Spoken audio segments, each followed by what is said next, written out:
Hello everyone, this is Manish. Welcome back to YouTube channel कॉर्पसूरीज। आज के इस वीडियो सेशन में हम बात करने वाले हैं उत्सर्जन तंत्र एक्सक्रीटरी सिस्टम के बारे में। ये जो है बायोलॉजी का एक काफ़ी महत्वपूर्ण सा जो है टॉपिक हो जाता है। यहाँ से जो है एग्ज़ाम में आपके क्वेश्चन पूछे जाते हैं। जैसा कि हमको पता है कि हमारे जो पूरी बॉडी है, यानी कि किसी भी ऑर्गेनिज्म को चलाने के लिए, यानी कि लाइफ को सरवाइव करने के लिए जो बहुत सारे सिस्टम इन्वॉल्व होते हैं, उसको जो है तंत्र के नाम से जानते हैं। जैसे हम अपने को ही ले लो एग्जांपल, तो वहाँ पे डाइजेशन होता है, तो डाइजेशन में जो जो इन्वॉल्व रहते हैं, जो जो ऑर्गन, वो डाइजेस्टिव सिस्टम होता है, यानी कि जो है पाचन तंत्र होता है। उसी तरह से रेस्पिरेटरी सिस्टम होता है, जो श्वसन में हेल्प करते हैं ऑर्गन्स, वो श्वसन तंत्र कहलाता है। फिर हम लोग पढ़े थे प्रीवियस लेक्चर में कि सर्कुलेटरी सिस्टम, जिसे ट्रांसपोर्टेटरी सिस्टम के नाम से भी जानते हैं, उसको हम कहते हैं परिवहन तंत्र। ठीक है, तो आज का हमारा खास करके लेक्चर है उत्सर्जन तंत्र, जिसे एक्सक्रीटरी सिस्टम के बारे में जानते हैं। ठीक है, तो इसको अच्छे से जो है वीडियो लास्ट तक देखना है। ठीक है, उत्सर्जन तंत्र जिसको हम कहते हैं एक्सक्रीटरी सिस्टम। अब देखो, ये नाम से है एक्सक्रीटरी सिस्टम, तो कह रहे कि हमारी बॉडीज में जो है बहुत सारी अनवांटेड चीज़ें का फॉर्मेशन होता है। अच्छी चीज़ों के अलावा जो है कुछ खराब भी चीज़ें होती हैं जो हमारी बॉडी उसको एक्सेप्ट नहीं करती है। यदि हम उसको जो है रोक के रखें तो हमारी बॉडी जो है प्रॉपर फंक्शनिंग भी नहीं करेगी, और जो है कहीं ना कहीं जो है हमको नुकसान पहुंचेगा उससे। इसलिए बॉडी से वो निकल जाना ही बेहतर होता है। ठीक है, तो हमारी बॉडी क्या करती है, कुछ ऐसे नाइट्रोजनियस कंपाउंड को बाहर निकाल देती है, तो उसको बोलती है उत्सर्जन, मतलब बाहर निकाल देना, एक्सक्रीट कर देना। ठीक है, प्लांट भी ऐसा करते हैं, सारे लगभग जितने भी ऑर्गेनिज्म होते हैं सब करते हैं, ये चीज जरूरी होता है। ठीक है, तो अंगों का वह समूह, ठीक है, यानी कि the group of organ which are excrete the nitrogenous compound through our bodies is known as the excretory system. तो हम इसको हिंदी इंग्लिश दोनों में लिखेंगे ताकि जो हिंदी माध्यम के जो छात्र हैं उनको प्रॉब्लम ना हो। ठीक है, तो अंगों का वह समूह, ठीक है, अंगों का वह समूह, अंगों का वह समूह जो शरीर के हानिकारक पदार्थ को, जो शरीर के हानिकारक, जो शरीर के हानिकारक हानिकारक पदार्थ। अब देखो, जो हानिकारक पदार्थ है उसको हम बोलेंगे नाइट्रोजनियस नाइट्रोजनियस कंपाउंड। ठीक है, यही है हानिकारक पदार्थ, उसको बाहर निकालना। ठीक है, तो नाइट्रोजनियस कंपाउंड को, हानिकारक पदार्थ को जो है बाहर निकालने की क्रिया, बाहर निकालने की क्रिया में सहायता करता है, क्रिया में सहायता करता है, उसे उत्सर्जन तंत्र कहते हैं। ठीक है, उसे उत्सर्जन तंत्र के नाम से जानते हैं। यानी कि अंगों का वह समूह, the group of organ.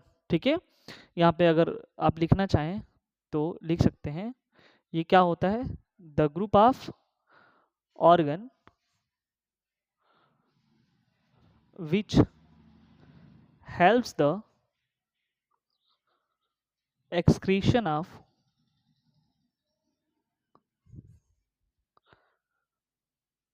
Harmful wastage. ये हार्मफुल वेस्ट क्या, कौन से होंगे, नाइट्रोजनियस कंपाउंड होंगे। कहाँ से, throughout our body, throughout our body are called excretory system. ठीक है, यानी कि अंगों का वह समूह जो क्या करता है, जो खराब चीजें हैं उनको बाहर निकालने के लिए जो है ये प्रयास करता है, सहायता करता है। तो ऐसे को बोलते हैं हम क्या, ऐसे को बोलते हैं एक्सक्रीटरी सिस्टम। एक्सक्रीट का मतलब ही होता है बाहर निकालना। ठीक है, आई होप ये चीज़ें आपको समझ में आए। लेकिन मात्र इस डेफिनेशन के पढ़ने की वजह से तो हमको एग्जाम में तो हमारा वो हो नहीं जाएगा। तो यहाँ पे हमको एक चीज़ समझना है कि आखिर में नाइट्रोजनियस कंपाउंड है क्या। ठीक है, तो हम जैसे हमारी बॉडी से हम बता रहे हैं, देखो जो स्वेट निकलता है, ठीक है, जो स्वेट निकलता है वो क्या होता है, वो जो है यानी कि जिसे कहते हो तुम पसीना। ठीक है, तो जो पसीना निकलता है वो खराब चीजें हैं। ठीक है, हमारी बॉडी से वो क्या करती हैं, निकलती हैं। तो एक चीज याद रखना। उसके बाद जो है यूरिन जो निकलता है, ठीक है, यूरिन जो निकलता है, उसके बाद जो अमोनिया भी हमारी बॉडी से निकलती है। ठीक है, उसके बाद जो है यूरिया भी निकलती है। ठीक है, तो ये जो चीजें हम यहाँ पे लिख रहे हैं, these are the nitrogenous compound. ठीक है, तो हमारी बॉडी में देखो वाटर तो है ही, साथ में जो है सॉल्ट वगैरह हम खाते हैं तो जा करके जो है जल, नमक और ग्लूकोज शरीर में जमा हो जाते हैं। और अगर हम उसको जो है बाहर नहीं निकालेंगे तो हमारी बॉडी को क्या करेगा, वो हार्म पहुंचाएगा। इसलिए हमारी बॉडी उसको क्या करती है, उसको एक्सेप्ट नहीं करती है, उसको किसी न किसी माध्यम से क्या करती है, बाहर निकाल देती है। ठीक है, तो हमने कहा कि ये चीजें, अच्छा और भी क्या चीजें बनती हैं हमारे बॉडी में, कार्बन डाइऑक्साइड बनती है। अब देखो कार्बन डाइऑक्साइड हमारे लिए तो इंपॉर्टेंट है नहीं, तो फिर हम लोग क्या करते हैं, उसको बाहर निकाल देते हैं। ठीक है, हमारी बॉडी में अमोनिया बनती है, हमारी बॉडी में यूरिया, यूरिया का फार्मूला अगर लिखना चाहो तो देखो NH2CuNH2 होता है। ठीक है, तो हमारी बॉडीज में ये भी बनता है, यूरिया भी बनती है। ठीक है, हमारी बॉडी में यूरिक एसिड भी बनता है।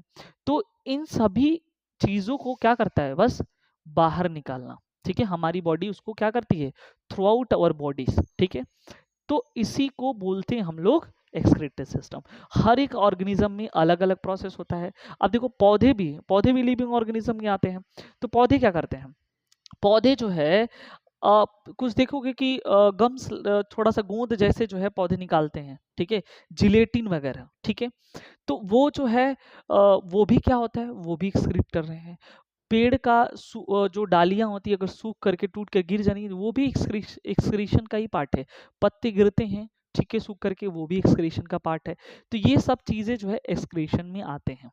ठीक है, आई होप ये चीजें जो है आपको क्लियर हो रहा होगा। ठीक है, अब उसके बाद जो हम एक एक करके जो है आगे हम देखते हैं, तो उत्सर्जन में जो है अ, उत्सर्जन यानी कि एक्सक्रीटरी सिस्टम आखिरी में इम्पोर्टेंट क्या है, इसका क्यों जो है हमारे लिए ये ज़्यादा इम्पोर्टेंट होता है, क्योंकि ये जो हमारे बॉडी में जो है जो एक्सटर्नल एटमॉस्फेयर है ना, जो एक्सटर्नल एटमॉस्फेयर, ठीक है, यानी कि बाह्य वातावरण के हिसाब से जो है उसको मेंटेन करने का ये काम करता है। ठीक है, याद रखना, यानी कि इसके द्वारा जो है, इसके द्वारा हमारी बॉडी में सॉल्ट और वाटर का जो है बैलेंस होता है, यानी कि इनका संतुलन, इनके कंसंट्रेशन का जो है संतुलन होता है इसी मेथड से। ठीक है, अब देखो कह रहा है कि जिस हिसाब से ये संतुलन होता है, यानी कि जीवों के द्वारा किया गया जो कार्य होता है, ठीक है, उससे शरीर में जल और जो वाटर और सॉल्ट, इसको लवण बोलते हो हिंदी में। ठीक है,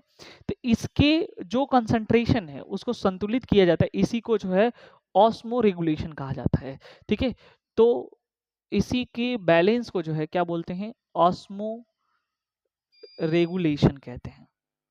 ठीक है, तो ये चीज आपको याद होना चाहिए, फिर से मैं बता रहा हूँ, वो ये क्या है, पहली बात तो ये क्यों इंपॉर्टेंट है एक्सक्रीटरी सिस्टम हमारे लिए, यानी एक्सक्रीशन क्यों इंपॉर्टेंट है, तो कह रहे हैं हमारी बॉडी में सॉल्ट एंड वाटर एंड बहुत सारी ऐसी चीज़ें जिनको जो है एक्सटर्नल एटमॉस्फेयर से जो है बैलेंस करने का काम करता है। दूसरी बात, सबसे इंपॉर्टेंट बात है कि बॉडी में सॉल्ट और वाटर की जो कंसंट्रेशन है उसको बैलेंस करने का काम जो है ये एक्सक्रीशन करता है, इसी प्रोसेस को जो है ऑस्मो रेगुलेशन कहते हैं। और ये ऑस्मो रेगुलेशन हम इसको जो है थोड़ा सा और अच्छे से समझते हैं इरेज करके। अब हम देखें यहाँ पे, तो हमने कहा कि जो है बॉडी में बॉडी में जो है क्या होता है, सॉल्ट, सॉल्ट को बोलते हैं हम लवण, और प्लस वाटर यानी कि जल, इसको जो है क्या होता है, इसको जो है बैलेंस करने का काम जो है, यानी कि संतुलित किया जाता है, यानी कि एक्सक्रीशन के द्वारा। तो इसके जो प्रोसेस होता है, इसका जो प्रोसेस होता है यानी कि प्रक्रिया, इसकी जो प्रक्रिया होती है उस प्रक्रिया को हम क्या बोलते हैं? Osmo regulation. इसकी प्रक्रिया को जो हम लोग क्या बोलते हैं? ऑस्मो रेगुलेशन हम इसको बोलते हैं। ठीक है, अब देखो ये जो ऑस्मो रेगुलेशन होता है, ये दोनों, जैसे हमारे पास मान लो कि यूनिसेलुलर ऑर्गेनिज्म है, ठीक है, यूनिसेलुलर ऑर्गेनिज्म है जिसे हम बोलते हैं एक कोशिकीय, एक कोशिकीय जीव। उसके केस में क्या होगा? ठीक है, उसके बाद जो है मल्टी सेलुलर ऑर्गेनिज्म यानी कि बहुकोशिकीय जीव के केस में क्या होगा? यानी कि अगर मेरे पास सोचो कि जो यूनिसेलुलर है उनके केस में क्या होगा, मतलब ये वाले प्रोसेस कहाँ से होंगे और मल्टी सेलुलर ऑर्गेनिज्म कहाँ होंगे? तो जो यूनिसेलुलर होता है उसमें जो है कॉन्ट्रैक्टाइल वॉक्यूल पाया जाता है। इनमें जो है कॉन्ट्रैक्टाइल वॉक्यूल पाया जाता है जिसको संकुचन धमनी कहते हो, वहां होता है। और जो मल्टी सेलुलर होते हैं इनके पास जो है किडनी होता है, किडनी को हम हिंदी में बोलते हैं यकृत। ठीक है, तो वहां पे होता है, तो ये भी याद रखना। यानी कि अगर यहाँ पे आपको दिख नहीं रहा है तो मैं ऊपर लिख देता हूँ, मल्टी सेलुलर में कहाँ पे होता है? किडनी में होता है, किडनी को हम बोलते हैं यकृत। ठीक है, और जो है यहाँ पे जो यूनिसेलुलर होता है उनके पास जो है कॉन्ट्रैक्टाइल वॉक्यूल पाया जाता है जिसको हम बोलते हैं संकुचन धमनी। ठीक है, तो वहां पे जो है ये प्रोसेस जो है होता है। तो दोनों में जो है अलग अलग जगहों पे जो है ये प्रोसेस होता है, ये चीज आपको ध्यान में रखना है। ठीक है, आई होप ये चीजें आपको जो है क्लियर हो रही होंगी। अब हम देख लेते हैं यहाँ पे उत्सर्जी, अलग अलग जंतुओं में जो है उत्सर्जी जो पदार्थ निकलते हैं, ठीक है, एक्सक्रीटरी मटेरियल, एक्सक्रीटरी मटेरियल के बारे में। ठीक है, तो अगर हम बात करें यहाँ पे एक्सक्रीटरी मटेरियल जिसे बोलते हैं उत्सर्जी पदार्थ, एक्सक्रीटरी मटेरियल का मतलब हुआ उत्सर्जी पदार्थ। अब देखो अलग अलग जंतुओं में, अलग अलग जीवों में जो है अलग अलग प्रकार के जो उत्सर्जी पदार्थ, जैसे मान लो जलीय जंतु है, ठीक है, मान लो जलीय जंतु है जिसे हमको बोलेंगे एक्वेटिक एनिमल। अब एक्वेटिक एनिमल के उत्सर्जी जो पदार्थ होते हैं वो क्या है? ठीक है, तो वो है, ये जो निकालते हैं एक्वेटिक एनिमल वो होता है अमोनिया, अमोनिया। तो ये भी याद रखना कि जो जलीय जंतु हैं वो क्या रिलीज करेंगे? तो वो अमोनिया रिलीज करेंगे। उसके बाद अगर हम बात करें, जैसे आप लोग अगर देखे होंगे तो केचुआ जो है, केचुआ, मेंढक, यानी कि जो मैमल्स होते हैं,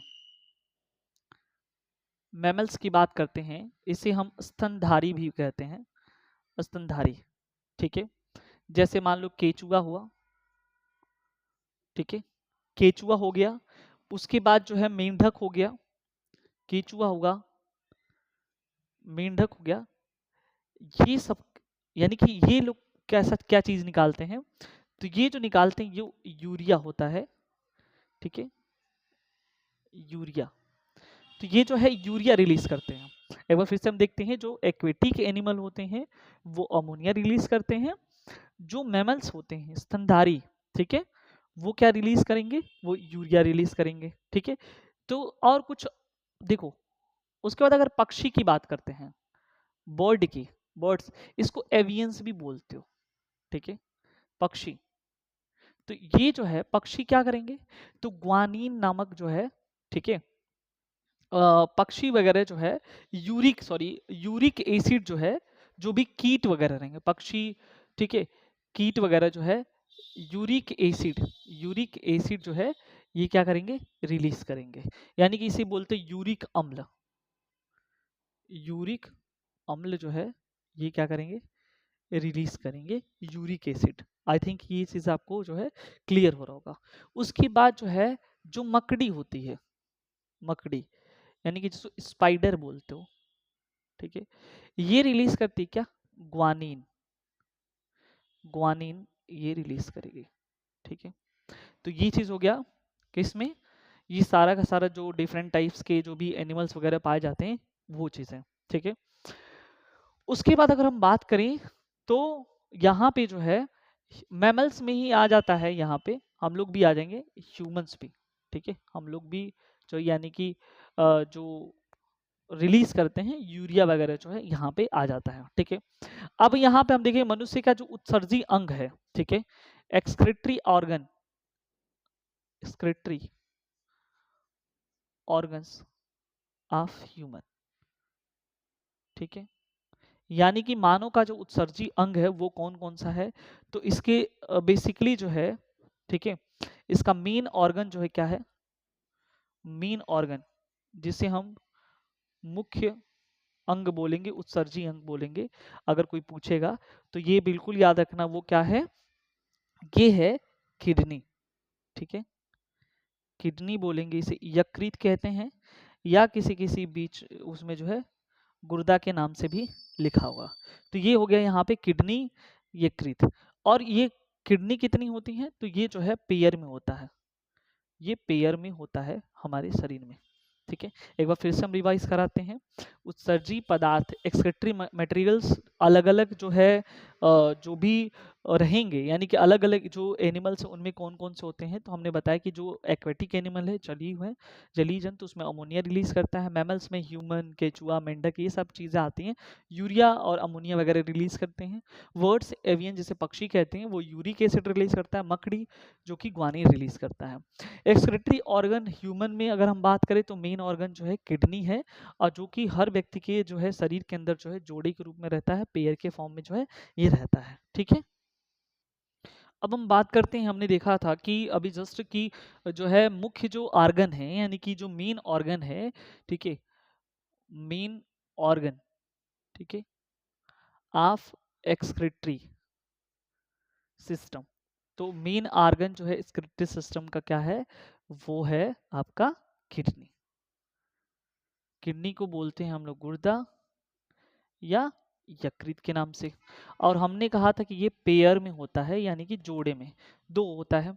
स्टडी इसकी जो है, स्टडी की बात करते हैं, स्टडी ऑफ किडनी, तो वो होता है नेफ्रोलॉजी, नेफ्रोलॉजी, ठीक है। स्टडी जो है इसका नेफ्रोलॉजी होता है। देखो इसका जो smallest smallest structural and functional जो यूनिट होता है इसका, स्ट्रक्चरल एंड फंक्शनल यूनिट, ठीक है। संरचना, इसको बोलते हैं संरचनात्मक और क्रियात्मक इकाई।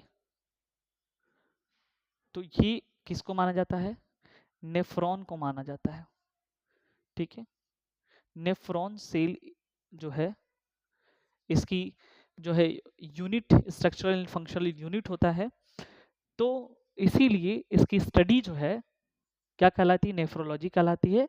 और इसके जो डॉक्टर होते हैं, ठीक है, स्पेशलिस्ट जो होते हैं, उनको बोलते हैं नेफ्रोलॉजिस्ट, नेफ्रोलॉजिस्ट, ठीक है।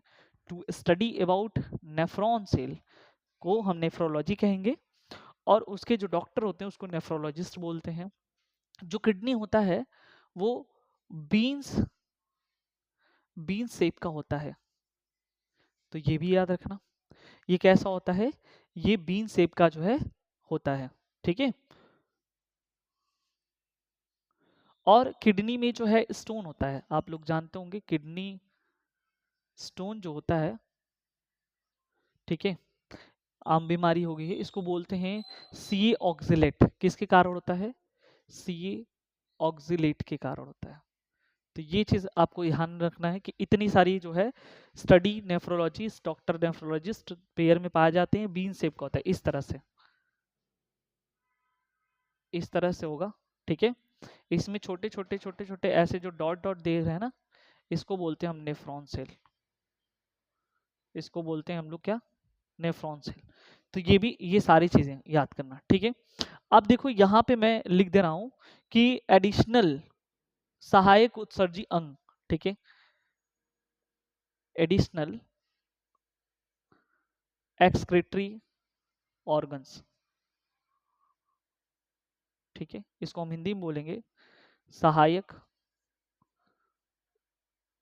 उत्सर्जी अंग। तो कुछ सहायक उत्सर्जी अंग है, इसको भी हम लोग साथ साथ समझते हैं। जैसे हमारे पास है त्वचा, स्किन।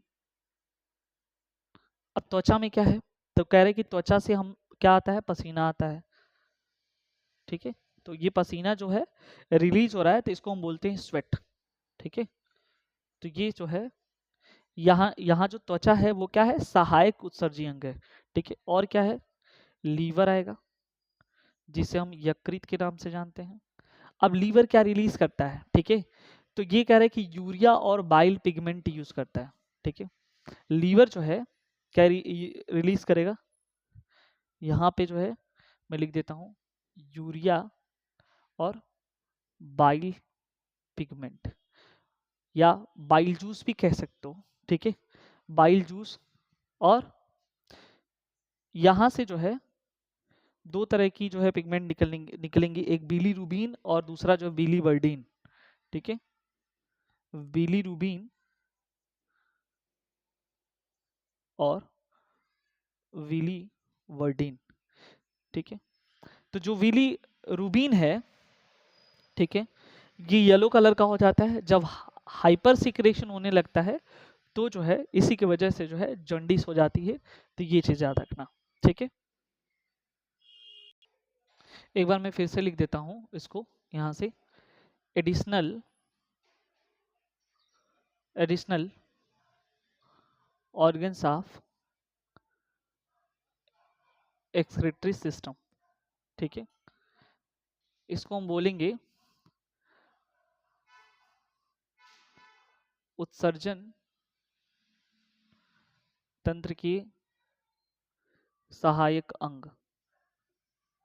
अब देखो कौन कौन से हैं, तो हमने कहा था इसमें कि सबसे पहला जो है, सबसे पहला इसमें हम लेंगे किसको, त्वचा को, त्वचा यानी कि स्किन को। अब देखो जो स्किन होता है वो क्या रिलीज करता है, तो कह रहे हैं कि ये स्वेट जो है यानी कि पसीना जो है ये रिलीज करता है, जो हमारी बॉडी जो है जरूरी भी है टेम्परेचर को मेंटेन करने के लिए। टेम्परेचर क्या होता है, इससे मेंटेन होता है। ठीक है, तो ये जरूरी है। दूसरा नंबर जो है, जो एडिशनल है, वो लीवर है जिसे हम यकृत बोलते हैं। अब यहाँ से क्या रिलीज होता है, यहाँ से जो है कह रहे यूरिया, अच्छा यहाँ से बाइल जूस भी रिलीज होता है, या इसे पिगमेंट भी बोल सकते हो। ठीक है, यूरिया रिलीज होगा यहाँ से, ये भी याद रखना, यहाँ से क्या होगा, यूरिया भी रिलीज होगा। आपको पता है लीवर में जो है फैट स्टोर होता है। ठीक है, फैट। अब देखो यहाँ पे, यहाँ से जो है दो चीज और सिक्रेशन होता है, एक तो बिलीरुबिन का, बिलीरुबिन का, और दूसरा जो है विलीवर्डिन का। ठीक है, तो बिलीरुबिन की मात्रा यदि ज़्यादा हो जाती है, सिक्रीशन इसका मैक्सिमम हो जाता है, जो जॉन्डिस हो जाती है, यानी कि जो है जिसे बोलते हो पीलिया, इसकी मात्रा जो है ये क्या होती है, बढ़ जाती है शरीर में। ठीक है, उसके बाद अगर हम बात करें नेक्स्ट की, तो थर्ड नंबर की बात करते हैं लंग्स, यानी कि फेफड़ा। ठीक है, तो यहाँ पे जो लंग्स है उस वो क्या रिलीज करता है, तो ये बोलता है कि यहाँ से जो है कार्बन डाइऑक्साइड जो है, ठीक है, ये रिलीज होगा लंग्स के माध्यम से। ठीक है, उसके बाद जो है कुछ यहाँ पे मैं लिख देता हूँ फोर्थ नंबर, जो लार्ज इंटेस्टाइन होता है, सबको पता है कि लार्ज जो इंटेस्टाइन है उसको हम बड़ी आंत के नाम से जानते हैं। यहाँ पे जो है एब्जॉर्प्शन होता है ऑफ वाटर का, यानी कि ये जो है जल का अवशोषण करती है, लेकिन यहाँ से जो है कैल्शियम और कुछ भारी धातु, ठीक है, calcium and some heavy metal को जो है क्या होता है रिलीज करती है। ठीक है, तो ये भी याद रखना कि जो है ये त्वचा हो गया, स्किन, ठीक है, उसके बाद लीवर हो गया, यकृत, लंग्स यानी कि फेफड़ा, लार्ज इंटेस्टाइन यानी कि बड़ी आंत। ये कुछ ऐसे एडिशनल जो ऑर्गन्स है जो हमारी बॉडी से क्या करते हैं, जो है रिलीज करते हैं। किसको? तो ये कह रहा है कि कुछ उत्सर्जी जो अंग होते हैं, जो उत्सर्जी पदार्थ होते हैं, वहां से जो है इसको रिलीज किया जाता है। ठीक है, आई होप ये चीजें आपको समझ में आ रही होंगी। ठीक है, अब हम बात कर लेते हैं किडनी की। ठीक है, किडनी की हम बात कर लेते हैं थोड़ी सी। किडनी यानी कि यकृत के बारे में तो हमने पहले ही बता दिया था कि ये क्या होता है, ये जो है पेयर में होते हैं, यानी कि जोड़ी में होते हैं। दूसरा जो है इसके nephron structural and functional unit होता है। ठीक है, दूसरी बात इसका जो वजन होता है, वेट, अगर हम इसकी वजन की बात करते हैं तो जो है 140 से लेकर के 170, 140 से लेकर के जो है 150 ग्राम तक होता है ये। लेकिन ये जो है अगर हम मेल और फीमेल में डिवाइड कर दें, यानी कि ये पुरुषों में और महिलाओं के केस में, दोनों में जो है डिफरेंट इसका हो जाता है। फीमेल के केस में अगर पुरुषों की बात करें मेल में तो 125 से लेकर के 170 ग्राम, 125 से लेकर के 170 ग्राम तक होता है।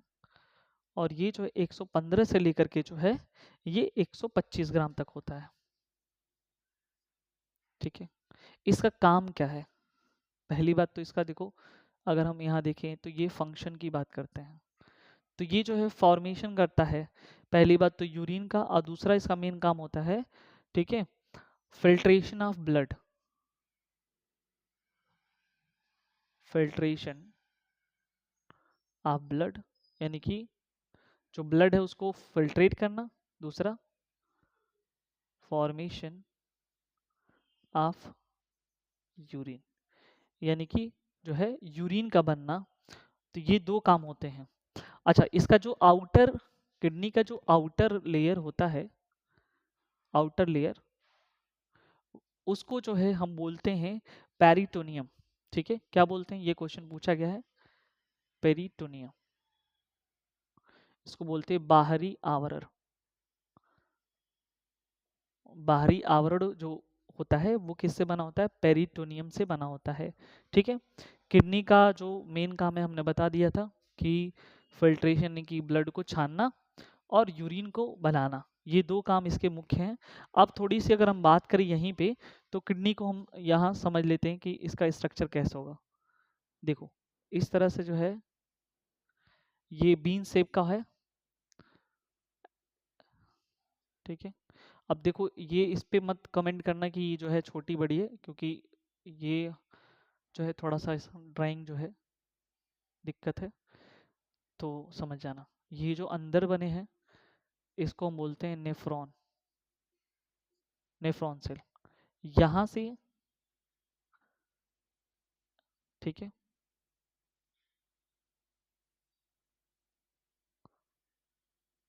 ठीक है, अब देखो,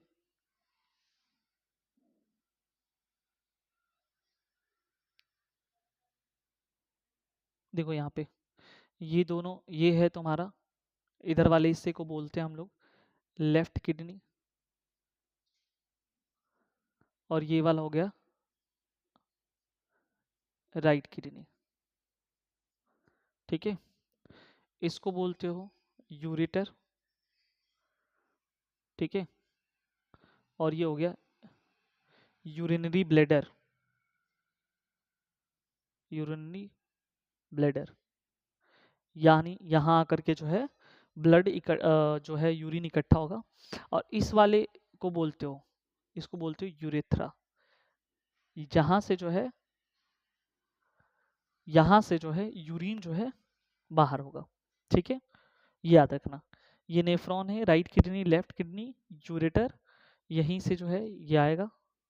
और इसकी जो बाहरी लेयर होता है, ये यहाँ पे ऐसे मैं बना दे रहा हूँ, ऐसे डॉट करके। तो ये जो बाहरी लेयर होता है, इसी को बोलते हैं ना पेरिटोनियम। ठीक है, याद रखना। तो ये है यहाँ पे, ये पूरा जो है स्ट्रक्चर जो है किडनी का, ये चीज़ आपको याद रखना। ठीक है, अब देखो यहाँ पे ये सारा चीज़ हमने बता दिया है। और इसमें जो स्टोन होता है, जिसको बोलते हो किडनी स्टोन, किडनी स्टोन के बारे में हम थोड़ा सा समझ लेते हैं। किडनी स्टोन में कैसे क्या चीज़ें होती हैं। ठीक है, इसमें देखो हम लोग क्या करते हैं, अगर हम टोमेटो खा रहे हैं, ठीक है, टोमेटो खा रहे हैं या कोई भी सीड मटेरियल्स खाते हैं,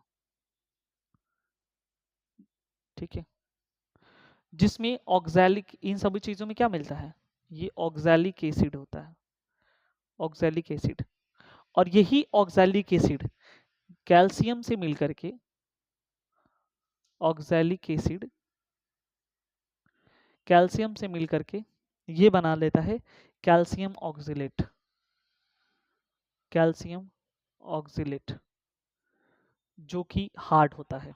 ये कैसा होता है, थोड़ा सा ये जो है हार्ड होता है। तो इसके वजह से इसी को बोलते हो किडनी स्टोन। ठीक है, कैल्शियम ऑक्सिलेट को क्या बोलते हो, किडनी स्टोन के नाम से जो है ये जाना जाता है। तो इसीलिए इसको जो है सीए ऑक्सिलेट भी बोल सकते हो। ठीक है, शॉर्ट फॉर्म में अगर हम देखें यहाँ पे, तो इसको जो है सीए, इसके पहले मैंने बताया है सीए ऑक्सिलेट, तो इसको कैल्शियम ऑक्सिलेट या सीए ऑक्सिलेट के नाम से जो है जानते हैं। अच्छा, एक चीज और, इसमें जो नेफ्रॉन सेल होंगे ना, वो कह रहा है कि किडनी में 10 से 12 लाख होते हैं।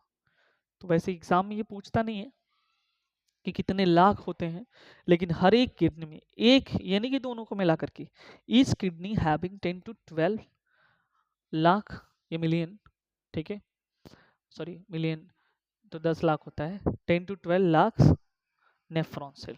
ठीक है, तो ये बिल्कुल जो है आपको ध्यान से इन चीज़ों को जो है जानना जरूरी है। ठीक है, तो ये याद रखना। कुछ और भी चीज़ें इसमें है, डिस्कस कर लेते हैं उसको भी। अब हम जान लेते हैं कि जो ब्लड का फिल्ट्रेशन होता है, उस ब्लड के फिल्ट्रेशन में 3 प्रोसेस होते हैं, वो कौन कौन से हैं। ठीक है, तो अगर हम देखें यहाँ पे ब्लड का जो फिल्ट्रेशन होता है, तो बस हमको इतना ही यहाँ पे समझना है, ब्लड का जो फिल्ट्रेशन होता है वो 3 प्रोसेस से होता है। कौन कौन सा, पहला जो प्रोसेस होता है उसको बोलते हैं अल्ट्रा फिल्ट्रेशन, अल्ट्रा फिल्ट्रेशन। दूसरा जो प्रोसेस होता है उसको बोलते हैं रीएब्जॉर्प्शन, और तीसरा जो प्रोसेस होता है उसको बोलते हैं सिक्रेशन। ठीक है, तो ये 3 चीजें आपको दिमाग में रखना है। ठीक है, अल्ट्रा फिल्ट्रेशन, रीएब्जॉर्प्शन और जो है सिक्रेशन। अच्छा, एक और चीज कह रहे कि डाई यूरेटिक सब्सटेंस क्या होते हैं। ठीक है, ये भी समझो, डाई यूरेटिक सब्सटेंस, तो ऐसा चीज, ऐसा मटेरियल, दोज मटेरियल, यानी ऐसा पदार्थ विच आर इंक्रीज्ड, जो बढ़ा दे, increased the amount of H2O, यानी कि वाटर इन यूरिन, यानी कि यूरिन में ऐसा मटेरियल जिसको हम सेवन करते हैं, यानी कि लेते हैं, उसके लेने की वजह से जो जल की मात्रा है, यानी कि वाटर की अमाउंट है, यूरिन में बढ़ जाती है। यानी कि मूत्र के रास्ते से जो है वाटर ज़्यादा आने लगता है, यानी कि जो है वाटर जो है ज़्यादा मात्रा में निकलने लगता है, तो उसको बोलते हैं हम लोग क्या, ऐसे सब्सटेंस को बोलते हैं डाई यूरेटिक सब्सटेंस। ठीक है, इतना समझ में।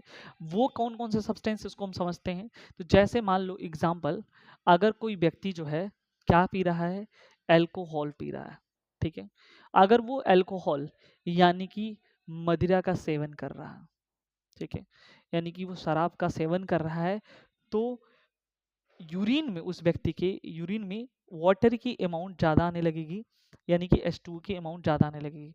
तो ऐसे एलिमेंट को, यानी अल्कोहल को, जो हम डायूरेटिक सब्सटेंस कहेंगे, या कोई निकोटीन ले रहा है, ठीक है, निकोटीन ले रहा है कोई भी, ठीक है, तो बहुत सारे ऐसे सब्सटेंस होंगे जिनकी वजह से ऐसा होता है। कैफीन अगर ले रहे हो, ठीक है, कैफीन, चाय और कॉफ़ी वगैरह पी रहे हो, तो वहाँ से भी ऐसा होता है। तो ये सारे alcohol, nicotine, caffeine, these are materials, substance are diuretic substance, ठीक है। थोड़ा सा हम देख लेते हैं कंपोजिशन ऑफ यूरिन के बारे में, यानी कि जो यूरिन होता है उसमें क्या क्या चीज़ें होती हैं, ठीक है। तो पहली बात तो अगर हम बात बताएं, तो 1.5 लीटर पर डे एक सामान्य जो व्यक्ति है यूरिन जो है रिलीज करता है, उसकी मात्रा जो होती है 1.5 लीटर पर डे।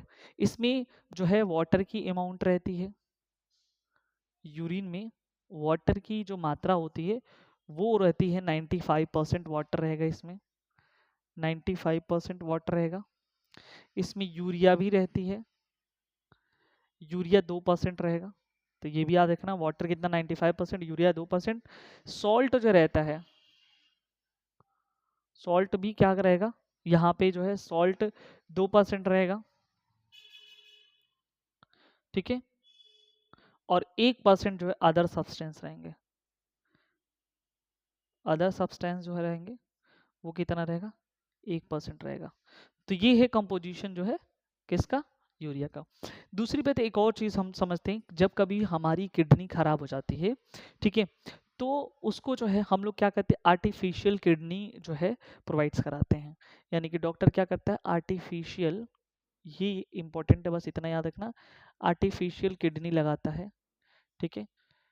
और जो आर्टिफिशियल किडनी होता है, ठीक है, यहाँ मैं लिख देता हूँ, तो जिस प्रोसेस से जो है, अच्छा जी, जो मशीन होता है उस मशीन को जो है हम बोलते हैं डायलाइजर मशीन, डायलाइजर। और इसके जो प्रोसेस, जिस प्रोसेस से उसको फिल्ट्रेशन करने का काम करता है, इस प्रोसेस को बोलते हैं डायलिसिस, ठीक है। डायलिसिस विधि, या इसे ही बोलते हैं अपोहन विधि, ठीक है, तो हिंदी में इसको याद रखना। तो क्वेश्चन ये पूछता है कि जो है आर्टिफिशियल किडनी के केस में जो है, मतलब जो है अगर किडनी खराब हो जाए तो क्या, किस प्रोसेस से हम उसको फिल्ट्रेशन करेंगे, तो वो है डायलिसिस, डायलाइजर मशीन के द्वारा ऐसा होता है। वो व्यक्ति एक जगह से दूसरी जगह नहीं जा सकता है, हमेशा मशीन जो है उसको लगा रहेगा, वो फिल्टर करने का काम करेगा। दूसरी बात, यूरिन की अगर हम यहाँ पे बात कर लें थोड़ा सा, तो यूरिन में देखो इसका जो येलो कलर होता है ना, हल्का सा पीला, या इसके वजह से, तो किसके वजह से जो है ये होता है, तो यूरोक्रोम एक पिगमेंट होता है, यूरोक्रोम पिगमेंट की वजह से जो है इसका कलर कैसा है, ये पीले कलर का है। तो बिल्कुल याद रखना, यूरोक्रोम की वजह से ये होता है, ठीक है।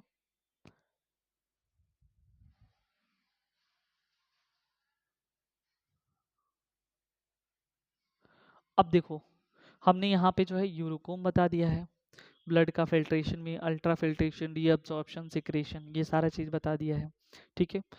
और दूसरी बात, एक और चीज़ समझो, यहाँ पे मैं थोड़ा सा लिख देता हूँ। देखो, एक रोग होता है अर्थराइटिस, जिसे हम लोग बोलते हैं गठिया रोग, ठीक है। ये डिजीज जो होता है ना, गठिया रोग कहते हैं। तो किस वजह से, देखो, वो जो है ना, यूरिक एसिड जो है, यूरिक एसिड की वजह से जो है, यूरिक एसिड, ये एजिंग में अधिकतर होता है। जो है यूरिक एसिड जो है क्या होता है, अगर जो जोड़ होते हैं हड्डी के, जोड़ों पर जो है जाकर जमा हो जाता है, तो वहां पे जो है दर्द होती है, तो उसी को जो है गठिया रोग कहते हैं। तो हमने जो है पूरा आज के लेक्चर में पूरा एक्सक्रीटरी सिस्टम कवर किया है। आई थिंक ये वीडियोस आप लोगों के लिए काफ़ी हेल्पफुल रहा होगा। ठीक है, तो यदि आपके लिए ये हेल्पफुल है तो चैनल को सब्सक्राइब ज़रूर कर दें, लाइक कमेंट और शेयर करना ना भूलें। ठीक है, मिलते हैं नेक्स्ट वीडियो में नेक्स्ट टॉपिक के साथ। Thank you so much.